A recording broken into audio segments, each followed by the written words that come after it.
नमस्ते। आज मैं मेल्टिंग मी स्लोली नामक एक दक्षिण कोरियाई शो की व्याख्या करने जा रही हूँ। एक गुप्त प्रयोगशाला में जिंदा लोगों के झुंड को एक डॉक्टर ने जमा दिया है।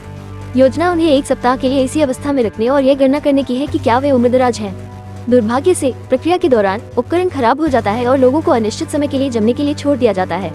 20 साल बाद उनमें से 2 को आखिरकार होश आ गया, लेकिन वे इस बात से अनजान है कि बाहरी दुनिया पूरी तरह बदल गई है। इसके बाद हमें वर्ष 1999 में ले जाया जाता है और एक सुंदर और जीवंत युवा लड़की नायक गो मीरन से मिलवाया जाता है। वो अपने परिवार का समर्थन करने के लिए एक अच्छी नौकरी खोजने की कोशिश कर रही है, जिसमें उसके माता पिता और उसके अलग अलग छोटे भाई नाम ताए शामिल हैं। एक सुबह मीरन को एक फोन कॉल आता है, जिसमें उसे सूचित किया जाता है कि उसे नौकरी के साक्षात्कार से खारिज कर दिया गया है, जिसमें उसने हाल ही में भाग लिया था। उदास वो अपने परिवार के साथ नाश्ता करने बैठती है, तभी अचानक फोन की घंटी बजती है। मीरन को वैरायटी एक्सपेरिमेंट शो में भाग लेने के लिए एक आश्चर्यजनक निमंत्रण मिलता है, जिसे एक खूबसूरत अमीर आदमी मा डोंग चान द्वारा निर्देशित किया जा रहा है। अगले दृश्य में उसकी अनिच्छा के बावजूद मीरान शो में आती है और कुछ खतरनाक प्रयोगों में भाग लेती है, ताकि वो अपने परिवार के लिए पर्याप्त धन प्राप्त कर सके। उसे हवा में उड़ने, एक ट्रक खींचने और अन्य प्रयोगों में अपनी जान जोखिम में डालने के लिए बनाया गया है। उम्मीद के मुताबिक डोंग चान उसकी बोल्डनेस से प्रभावित है, इसलिए वो उसके प्रदर्शन की प्रशंसा करता है। बाद में वो अपने वैरायटी प्रयोग के लिए सबसे लोकप्रिय टीवी शो का पुरस्कार जीतता है और इसे प्राप्त करते समय वो अपनी प्रेमिका हायांग को सभी से परिचित कराता है। वो एक समाचार रिपोर्टर है और ऐसा लगता है कि वो और डोंग चांग लंबे समय से साथ हैं। भारी सफलता के बाद डोंग चैन अब अपने वैरायटी शो को दूसरे स्तर पर ले जाने की योजना बना रहा है। वो एक फ्रीजिंग क्रायोनिक्स प्रयोग करना चाहता है, जिसमें एक जीवित मानव को 24 घंटे के लिए क्रायोस्लीप में रखा जाता है। हालांकि एकमात्र पकड़ ये है कि वो समय सीमा का विस्तार करना चाहता है और मानव शरीर को लंबे समय तक संग्रहित करना चाहता है। डोंग चान का मानना है कि अगर वे सफल हो जाते हैं तो वे भविष्य में विभिन्न बीमारियों का इलाज कर सकते हैं। वो पूरे प्रयोग का प्रसारण भी करना चाहता है और एक महिला प्रतिभागी की तलाश कर रहा है। इसके बाद डोंग चान अपने सहायक ह्यूंग की को मीरन से मिलने के लिए भेजता है और उसे उसके साथ प्रयोग में भाग लेने के लिए राजी करता है। वो अपनी प्रेमिका से भी बात करता है और उससे भाग लेने की अनुमति मांगता है। हालांकि वो पहले इनकार करती है, डोंग चांग ने उससे तब तक अनुरोध करना बंद नहीं किया जब तक कि वो अंत में सहमत नहीं हो गई। इसके बाद ह्यूंग की मीरान से एक रेस्तरां में मिलती है और उसे पूरे प्रयोग के बारे में बताती है। वो उसे बहुत सी नकदी का वादा भी करता है, लेकिन मीरन ये कहते हुए वहाँ से चला जाता है कि प्रयोग बहुत खतरनाक है। बाद में मीरान एक ज्योतिषी के पास जाती है और उससे अपना भविष्य बताने के लिए कहती है। बात का कहना है कि वो 20 साल बाद अपने बॉयफ्रेंड से मिलेंगी और उसके आसपास का माहौल बहुत ठंडा होगा। दूसरी ओर डोंग चैन को अपने बॉस को प्रयोग करने देने के लिए मनाने की कोशिश करते हुए देखा जा सकता है और इसे अपने चैनल पर प्रसारित किया जा सकता है। सबसे पहले उनके बॉस होंग सुक ने उनके प्रस्ताव को अस्वीकार कर दिया, लेकिन बाद में जब डोंग चैन ने उन्हें बताया कि वो शो के कारण थोड़े समय में लोकप्रिय हो सकते हैं, तो वो तुरंत सहमत हो गए। बाद में डोंग चैन मीरान के पास जाता है और व्यक्तिगत रूप से उससे क्रायोजेनिक प्रयोग में उसका साथ देने का अनुरोध करता है। वो उसे ये भी विश्वास दिलाता है कि अगर वो सहमत हो जाती है तो वो अपने भाई के पसंदीदा कलाकारों के ऑटोग्राफ लाएगा और उसे एक बड़ी राशि का भुगतान करेगा। ये अंत में मीरान को मना लेता है और वो प्रयोग के लिए स्वेच्छा से सहमत हो जाती है। बाद में रात में दोनों फ्रीजिंग कैप्सूल के अंदर है और डोंग की सहायक ह्यूंग की पूरी प्रक्रिया को फिल्मा रहे हैं। प्रयोगशाला में हमने प्रोफेसर हवांग को प्रयोग पर कड़ी नजर रखते हुए देखा। वो है जिसने प्रक्रिया का आविष्कार किया, लेकिन उसने यह नहीं बताया कि इसे कैसे उल्टा जाए। थोड़ी देर के बाद जब प्रक्रिया पूरी होने वाली होती है, प्रो हवांग प्रयोगशाला में प्रवेश करते हैं और ह्यूंग की और अन्य लोगों से जगह छोड़ने का आग्रह करते हैं।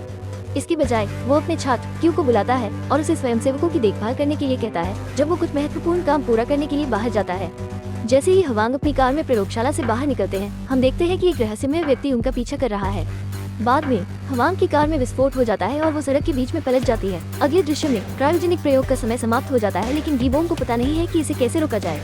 घबराकर उसने पूरी प्रयोगशाला की बिजली बंद कर दी, जिससे डोंग चान और मीरन सहित सभी 6 स्वयंसेवकों के कैप्सूल गायब हो गए। अगले दिन पुलिस बल और अन्य प्रतिनिधि पूरे शहर में लापता लोगों की तलाश शुरू करते हैं।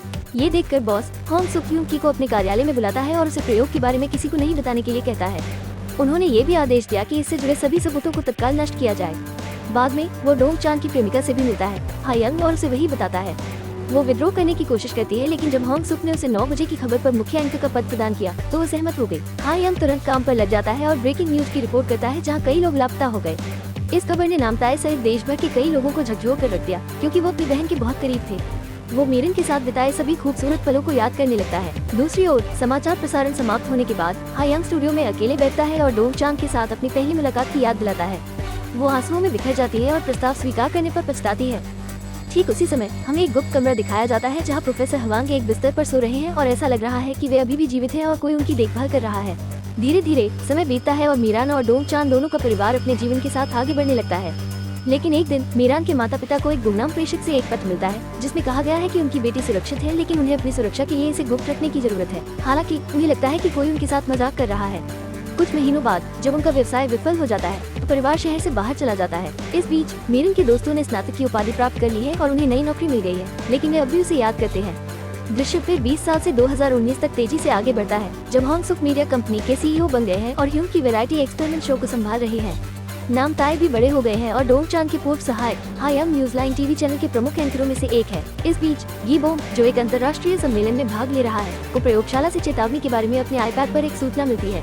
तुरंत वो कैमरों को चालू करता है और नोटिस करता है कि प्रो हवांग को होश आ गया है और वो अपने बिस्तर से बाहर है। बिना समय बर्बाद किए वो सम्मेलन छोड़ देता है और सीधे प्रयोगशाला में जाता है। फिलहाल हवांग उस प्रयोग को बदलने की पूरी कोशिश कर रहे हैं जो उन्होंने 20 साल पहले शुरू किया था। इसलिए वो मीरान और डोंग चान दोनों के कैप्सूल खोलता है और उन्हें कुछ इंजेक्ट करता है। जैसे ही वो ऐसा करता है, हवांग जमीन पर गिर जाता है, जबकि मीरन और डोंग चान एक एक करके होश में आ जाते हैं। गी बोम के वहाँ पहुँचने से पहले दोनों प्रयोगशाला से बाहर निकल गए। मीरन अपने घर की ओर चलता है, जबकि डोंग चान स्टूडियो की ओर अपना रास्ता बनाता है जहाँ वो काम करता था।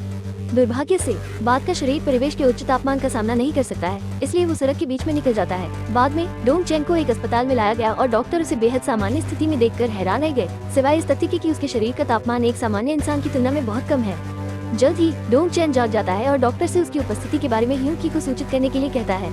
वो क्या कह रहा है, इसके बारे में कोई विचार नहीं होने पर डॉक्टर ने उस नंबर पर कॉल किया जो डोंग ने उसे प्रदान किया था और ह्यूम की से पूछा कि क्या वो डोंग चान के नाम से किसी को जानता है। जैसे ही ह्यूम की नाम सुनता है, वो चौंक जाता है और अपने जूनियर से दूर दूसरे कमरे में चला जाता है। इस बीच डोंग ने उसे पूरे प्रयोग की रिकॉर्डिंग नहीं करने और उसे प्रयोगशाला में अकेला छोड़ने के लिए डांटा। ये पता चला कि उसे पता नहीं है कि वो 20 साल बाद जाग गया है। किसी तरह डोंग चान के परिवार को भी उसके अस्पताल में होने की जानकारी मिल जाती है। जब वे वहां पहुंचते हैं और उसे जीवित और स्वस्थ देखते हैं, तो वे एक के बाद एक बेहोश होने लगते हैं। इस बीच ह्यूम ने होंग सुक को फोन किया और उसे सूचित किया कि डोंग चान वापस आ गया है और उनका करियर खतरे में है। रहस्य उद्घाटन चालाक सीईओ को झकझोरता है, इसलिए वो बिना किसी को बताए जल्दी से अपने कार्यालय की ओर भागता है। दूसरी ओर मीरान अपने घर पहुंचती है और उसे सब खाली पाती है। इससे उसे लगता है कि घर का किराया नहीं दे पाने के कारण उसके माता पिता को भगा दिया गया है। इसलिए वो पुलिस स्टेशन जाती है और अपनी पहचान दिखाती है। जैसा कि अपेक्षित था, उसके युवा चेहरे को उसके आईडी कार्ड पर उम्र से मेल नहीं खाते देखकर अधिकारी चौंक गए। थोड़ी देर बाद मीरान टेलीफोन उधार लेती है और अपनी माँ को फोन करती है। जब वो नहीं उठाता है, तो वो अपनी माँ के लिए एक आवाज संदेश छोड़ने के लिए मजबूर हो जाती है। अगले दृश्य में मीरन की माँ को आखिरकार आवाज संदेश मिलता है और वो अपनी बेटी को लेने के लिए पुलिस स्टेशन पहुँचती है। दुर्भाग्य से मीरान पहले ही जा चुकी है और अब वो अपने विश्वविद्यालय में है। छात्रों द्वारा उपयोग किए जा रहे आधुनिक उपकरणों से चौंक गई है। कहीं और ह्यूम की और होंग सुक अस्पताल पहुंचते हैं और जैसे ही वे डोंग चान को देखते हैं, वे रोने लगते हैं। हालांकि हमारा नायक उन्हें पहचान नहीं पाता है और सोचने लगता है कि हर कोई इतना बुरा क्यों दिख रहा है। फिर वो अपने अस्पताल के कमरे से बाहर निकलता है और एक बोर्ड देखता है, जिससे पता चलता है कि वर्तमान वर्ष 2019 है। इसी तरह मीरन भी विश्वविद्यालय के चारों ओर घूमता है और वर्ष 2019 पाता है। फिर हमें दोनों पात्रों के अगल बगल के दृश्य दिखाए जाते हैं, जो ये पता लगाने के बाद कि वे 20 वर्षों से सो रहे हैं, पूरी तरह से अविश्वास में रह गए हैं। इसके बाद मीरान का परिवार आखिरकार उसे विश्वविद्यालय में पाता है और वे एक भावनात्मक पुनर्मिलन में शामिल होते हैं।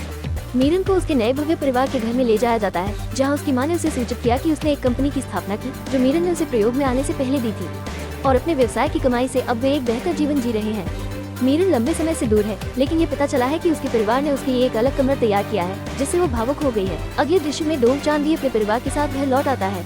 क्रायोजेनिक प्रयोग से पहले बेहद समृद्ध होने के बावजूद परिवार अब एक बुनियादी रेस्तरां संचालित करता है और पहले की तुलना में बहुत छोटे घर में रहता है। डोंग चान को पता चलता है कि उसका छोटा भाई अब शादीशुदा है और उसकी एक बेटी है। इतना ही नहीं, उसे ये भी पता चलता है कि उसके पिता का वर्षों पहले निधन हो गया था, जिससे वो परेशान था। कहीं और ह्यूम की और होंग सुक चिंतित है कि डोंग चान की वापसी उनके करियर को खतरे में डाल देगी, क्योंकि वे उस प्रयोग के बारे में जानकारी प्रकट करेंगे जिसे वे दूसरों से छिपाते रहे हैं। अगले दिन डोंग चान प्रयोग के दौरान वास्तव में उसके और अन्य स्वयंसेवकों के साथ क्या हुआ, ये जानने के लिए प्रयोगशाला में लौट आया। वहाँ वो जीबियों से मिलता है और पता चलता है कि प्रयोग के अंत में किसी ने 20 साल पहले प्रोफेसर हवांग की हत्या करने की कोशिश की थी। हालांकि वो बच गया, लेकिन उसकी टीम ने उसे किसी अन्य आत्म जोखिम से बचाने के लिए उसकी मौत को नकली बना दिया। उसे कुछ दिन पहले होश आया और डोंग चान और मीरान को नींद से जगाया, लेकिन जल्द ही वो फिर से बेहोश हो गए और अब वे गहन देखभाल में हैं। ये सब सुनकर डोंग चान ने निष्कर्ष निकाला कि प्रोफेसर हवांग पर हमला करने वाला अपराधी उनके क्रायोनिक्स प्रयोग से जुड़ा है। इसके बाद डोंग चान ने हायंग को एक कैफे में मिलने के लिए आमंत्रित किया। उसके आने के बाद वो उसके पुराने चेहरे को देखकर अचंभित हो जाता है और अपने वादे को पूरा नहीं कर पाने के लिए माफी मांगता है। इसके बावजूद हायंग ने उसे माफ कर दिया और उल्लेख किया कि वो उसे जीवित देखकर खुश है। बाद में वो रोने लगती है और वहाँ से चली जाती है, लेकिन डोंग चान को ये बताने से पहले नहीं कि वो उसे बाद में फोन करेगी। इस बीच गी बोम एक डॉल्फिन पर नजर रखता है जो पहले प्रयोग का हिस्सा था और पाता है कि हाइपोथर्मिया के कारण उसकी मृत्यु हो गई है। उसके बाद उन्होंने अनुमान लगाया कि अगर वे सामान्य परिस्थितियों में रहना जारी रखते हैं तो डोंग चान और मीरन को उसी तरह का नुकसान होगा। गीबोम अपने एक सहयोगी से बात करता है और उल्लेख करता है कि एकमात्र व्यक्ति जो उन्हें बचा सकता है वो प्रो हवांग है, लेकिन दुख की बात है कि वो अभी भी अस्पताल में बेहोश है।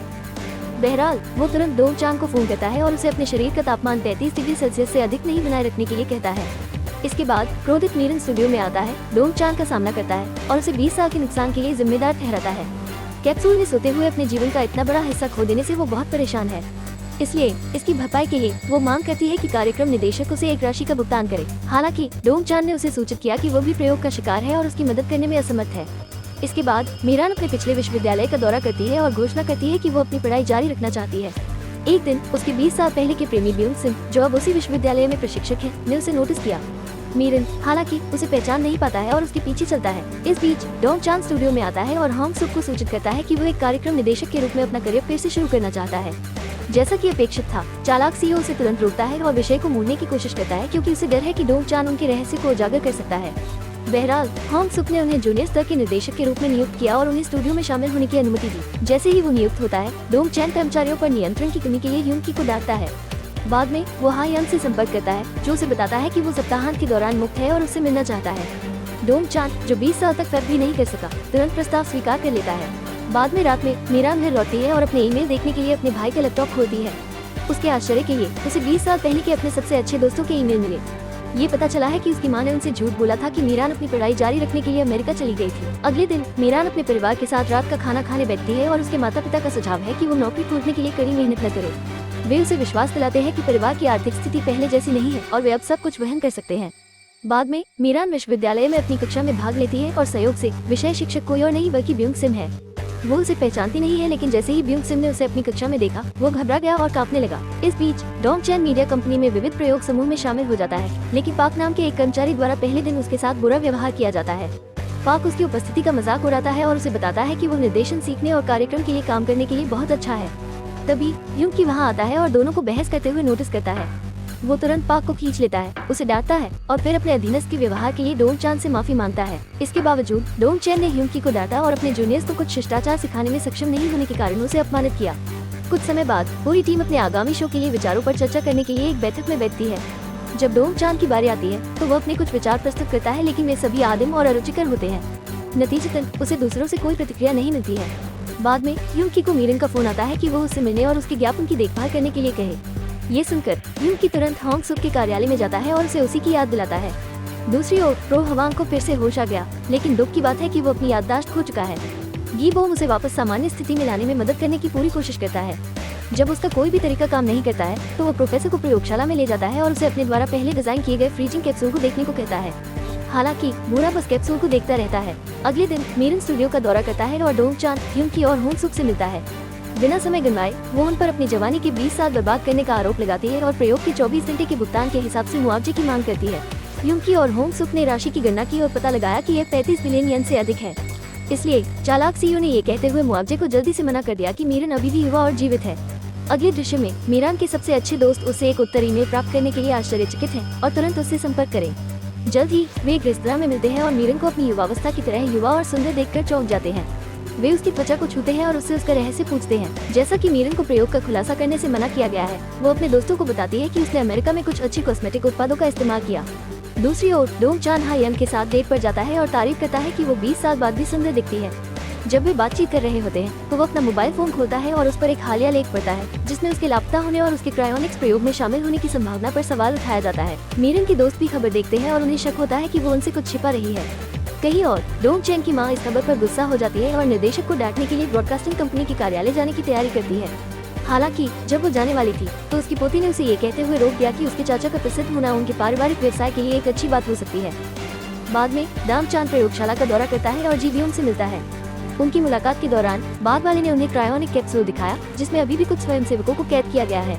गीबोम ने यह भी खुलासा किया कि प्रयोग के बाद उनके शरीर का सामान्य तापमान 31 डिग्री सेल्सियस और महत्वपूर्ण तापमान 33 डिग्री सेल्सियस है। बाद में डोंग चान एक जासूस से मिलता है जिसने प्रो हवांग की हत्या के प्रयास की जांच की और मामले में मुख्य संदिग्ध के बारे में जानकारी प्राप्त की। जासूस को अपनी स्थिति के बारे में बताते हुए डोंग चैन को पता चलता है कि आम जनता को उस प्रयोग के बारे में कोई जानकारी नहीं है जो उन्होंने 20 साल पहले किया था। इसके बाद दृश्य अनसिंग ग्रुप नाम की एक शक्तिशाली कंपनी के सीईओ ली सोक डू के पास जाता है।